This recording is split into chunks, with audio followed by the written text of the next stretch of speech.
All right. Well, speaking of violence, we got ourselves involved in another regime change war. Why not, right? By backing Israel as it bombs Iran. And just to refresh people, there have been talks going on between the U.S. and Iran. New talks were supposed to be held on Sunday. And just a few days before that, Israel decided, why not? Let's just go ahead and bomb Tehran, and completely blew up the talks. And this was after Trump was making it impossible for the talks to get anywhere because he was imposing demands on Iran that he knew Iran could not accept. 0% enrichment, and also limits on its missiles. So basically, he was telling Iran, like, you can't meet your energy needs, and you also have to be defenseless. So those are Trump's demands. But the talks were still ongoing, and under the cover of those upcoming talks, Israel decided to bomb Iran when Iran's guard was down. And now we're in the midst of a war with Iran striking back at Israel. So what is Benjamin? And also, of course, it's ironic that this is the person who ripped up the deal with Iran. Trump ripped up the deal that allowed Iran to have enrichment at a peaceful level, as they're allowed under the Non-Proliferation Treaty, which they're a signatory to, which Israel isn't, by the way. He tore up that deal, and then he also killed Qasem Soleimani, also taking advantage of a diplomatic channel, because back then Qasem Soleimani was trying to help broker a reduction in tensions with Saudi Arabia. And when Qasem Soleimani arrived in Iraq as part of that diplomatic track, Trump used the opportunity to kill him. So this is basically continuing in that tradition, pretending to be in favor of diplomacy and using it for violence. Yes. And Benjamin Netanyahu, guy. Soleimani, I always have to add, Soleimani, a hero and a very handsome man. Very handsome. Very handsome. Silver-haired fox. All right. So Benjamin Netanyahu, he went on Fox News and basically couldn't hide the fact that really this has nothing to do with Israel defending itself, its security, blah, blah, blah. This is about regime change. So is regime change part of the effort here? Could certainly be the result, because the Iran regime is very weak. I think it's basically left with two things. It's plans to have atomic bombs and ballistic missiles. That's basically what Iran has. They certainly don't have the people. 80%. So first of all, that's not true. As the annual threat assessment of the United States intelligence community, although as Max Blumenthal likes to say, it's neither community nor intelligent, says that there isn't, they do not have atomic, it says, we continue to assess Iran is not building a nuclear weapon, and that Khamenei has not reauthorized the nuclear weapons programs he suspended in 2003. In the past year, there has been an erosion of decades-long taboo on discussing nuclear weapons, but yeah, there's no evidence of that. Okay, let's go back. Of the people who throw these theological, they certainly don't have the people. 80% of the people who throw these theological thugs out, I mean, they murder.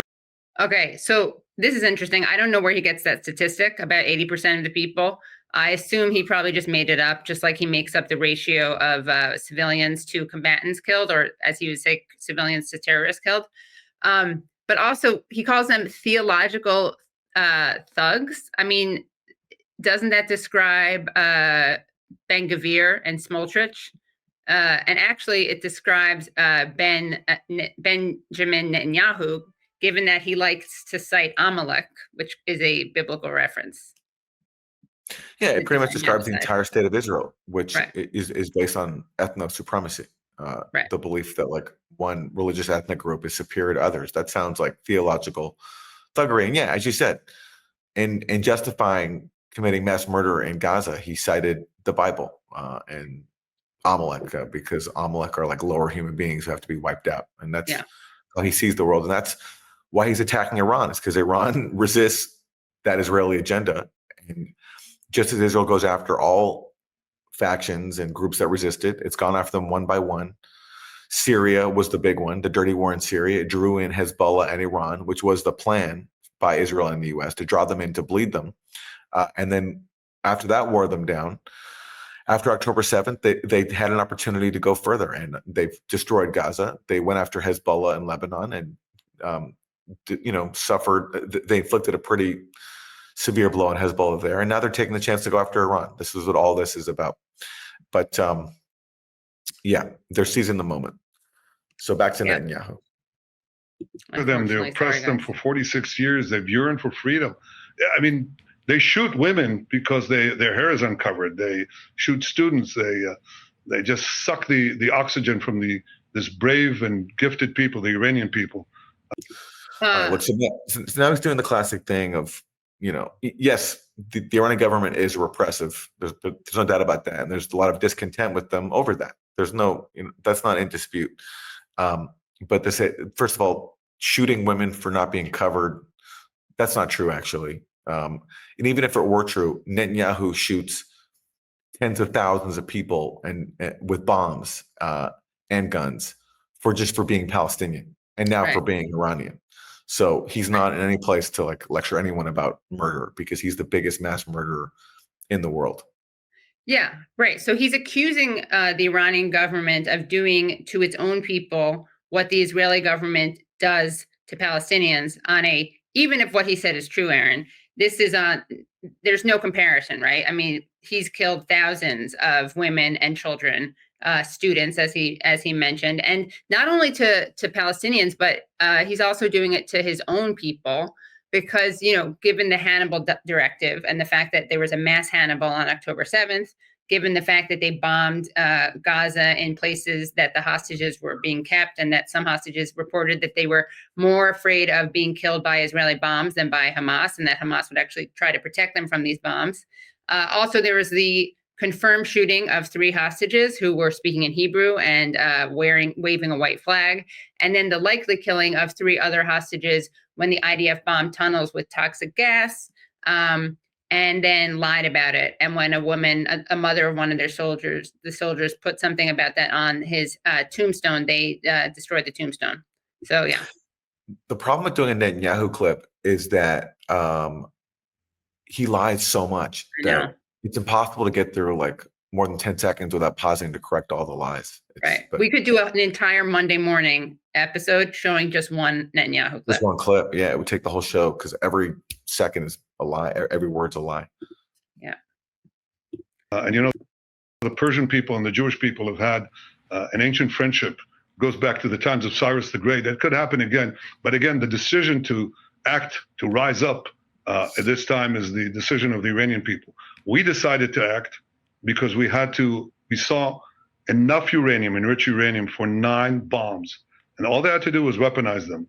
We stopped that by we're attacking their nuclear sites. We attacked their chief nuclear scientists working. It's like Hitler's nuclear scientists. Would you leave them? Of course not. Okay, so note how he says, I think he realizes when he says nuclear scientists that maybe that doesn't sound very good to say that you're killing scientists. So what does he do? Like Israel always does, they bring in Hitler, and he says it's like Hitler's nuclear scientists. Would you leave them? Of course not. But actually, if you're the United States, you don't just leave them, you hire them, like the U.S. government did with Operation Paperclip, which was this secret intelligence program where they brought over more than 1,600 German scientists and engineers and technicians from Nazi Germany to work for the U.S. government, and several of them were confirmed members of the Nazi Party, the SS and the SA. So that's just a funny talking point to come from him. We attacked their top command. I can inform you, Brett, that moments ago, we also got the chief intelligence officer and his deputy in Tehran, because we're now over the skies of Tehran. Our pilots, our brave pilots, are over the skies of Tehran, and we're targeting military sites, nuclear sites. That's what we're doing to take out those 2 threats. Unlike the Iranians, who your reporter said correctly, they're targeting our civilians. Yeah. They bombed at least one hospital. They bombed water treatment plants. They bombed gas fields. All this is civilian infrastructure. Israel has done that. Yeah. Israel's done that. Not Iran. Yeah, Iran. And of course, and on top of what they did in Gaza, which is destroying the entire thing, which is all civilian infrastructure, because Gaza has no military, has no air defenses. Right.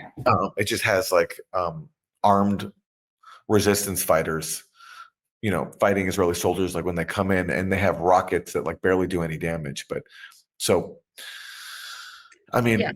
And again, where is is there any journalism here from Brett Baer? Can we question this guy on anything at all? Like all these, like Hitler analogies. It's just like basically like Fox News, like most corporate TV is just Israeli state TV.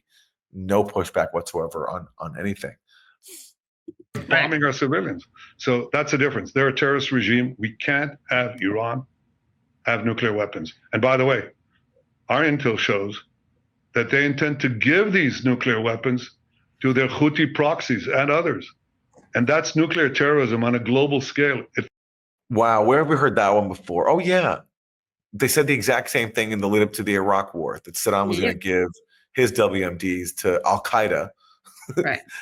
And other fictional actors who he was not working with, because he didn't. And on top of that, he didn't have WMDs.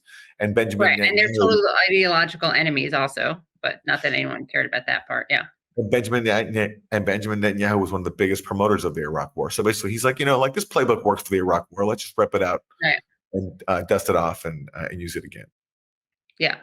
And also, the crying, the woes me over the killing of civilians. Like, obviously, they target civilians systematically. This is not about killing Hamas combatants in Gaza, but also just when you talk about the attacks in Iran, as you just brought up. So we know that, let's see, they targeted an apartment in Tehran and killed at least 60 people, of which 20 were children. And that was all to target 1 or 2 people, apparently. And as we know, just going back to their prolific terrorism, they randomly set off pagers throughout Lebanon in what Leon Panetta, former CIA Leon Panetta, described as a terrorist attack. And they, of course, decimated blocks in Beirut, killing countless civilians. Oh, and they of course killed paramedics, and they killed Palestinian paramedics, children. They sniped them in the head and the chest. So yeah. And the last thing is they have plans to develop intercontinental ballistic missiles. Right now, 8,000 kilometers. Very soon, just out a little distance, and they can reach the eastern seaboard of the United States. These people who chant "Death to America," try to assassinate President Trump twice, killed 241 of your Marines in Beirut, killed and injured thousands of American soldiers in Afghanistan and Iraq, try to bomb a restaurant in Washington, D.C., chant "Death to America," burn the American flag. Do you want these people to have nuclear weapons and the means to deliver them to your cities? Of course not. Yeah. So we're defending ourselves, but we're also defending the world. I want to talk about. Oh, wow. So that's also from the Iraq WMD playbook, that if we don't act now, they're going to have the weapons to bomb our cities, the eastern seaboard. The exact same thing we heard during the Iraq war. It's just such a complete joke. Iran's been under threat for decades. I mean, you can take it back to the 1953 coup, where the US and UK backed the overthrow of Iran's nationalist government, because the government, like the president Mossadegh, he wanted to use Iran's oil for Iran, not for Western oil companies. And then you have the Shah, imposed by the foreign powers. And then you had in the 1980s, the US taking the side of Saddam Hussein in his war against Iran, among many other crimes. So, I mean, that's why Iran feels the need to defend itself and have ballistic missiles, not to threaten American cities, but just to defend itself from constant aggression from the outside, as it's facing right now. And the question is whether this Israeli aggression, backed by Trump, will now compel Iran to actually seek nuclear weapons, which it's long resisted doing. It has a fatwa against it. And as you mentioned earlier, U.S. intelligence even says there is no Iran weapons program. What they've done, and you can argue about whether strategically or not this was wise. Like people I follow, like Scott Ritter, think this was a bad decision. Others think that Iran had no choice. What they've done is they've enriched at a level to put themselves on a path to becoming a nuclear weapon threshold state. And their argument there is like, since we're under constant threat, we need to do something to give us some leverage in these talks. So that's why we don't want a nuclear weapons program. But if you're going to keep threatening us, we're going to give ourselves at least the possibility where one down the line we can develop one, because you keep threatening us. Now, one could argue that that's not tactically wise or not. I don't know. But the point is, they don't have an active nuclear weapons program. Right. And they wanted negotiations. And there was a deal which they were adhering to, which Trump broke. And that's just like how Benjamin Netanyahu is not reminded of that anytime he speaks is just, it's such a dereliction of journalistic duty. Right. But that's whatever. Like the entire existence of the media on matters of war and peace is dereliction of duty. So